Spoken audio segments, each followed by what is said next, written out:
भाई कल रात को उसका फोन आया था। अब जैसी ये बात आप अपने दोस्त को बताते हैं, आपका दोस्त इस बात को शहर के कोने कोने तक फैला देता है, क्योंकि आपका दोस्त पास्कल्स लॉ का पालन करता है।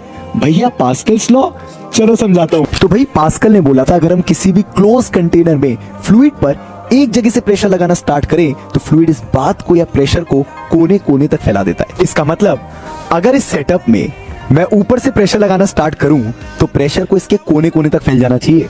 ट्राई करें। अरे वाह, इसी को तो पास्कल्स लॉ कहते हैं। और इसी पास्कल्स लॉ की वजह से जेसीबी और हाइड्रोलिक मशीन भारी भारी सामान उठा पाती है।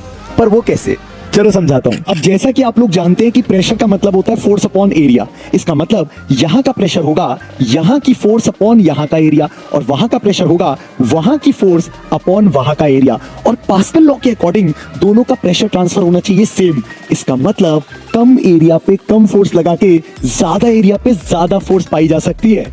तो क्या पास्कल्स लॉ का इस्तेमाल करके उंगली की मदद से इस भारी भरकम ईंट को उठाया जा सकता है? चलो ट्राई करके देखते हैं। तो भाई इस डायग्राम का इस्तेमाल करके हमने ये सेटअप बना लिया है, जिसमें कम एरिया पे कम फोर्स लगा के हम ज्यादा एरिया से भारी सामान उठा सकते हैं। ट्राई करें। रेडी? अरे वाह, ये तो उठ रहा है। तो पास्कल्स लॉ ने तो परफेक्ट काम करके दिखाया। अब आप लोग सोच के बताइए कि जो डिस्क ब्रेक्स होते हैं उनके पीछे कौन सा लॉ लगता है? कमेंट में आंसर जरूर दीजिएगा।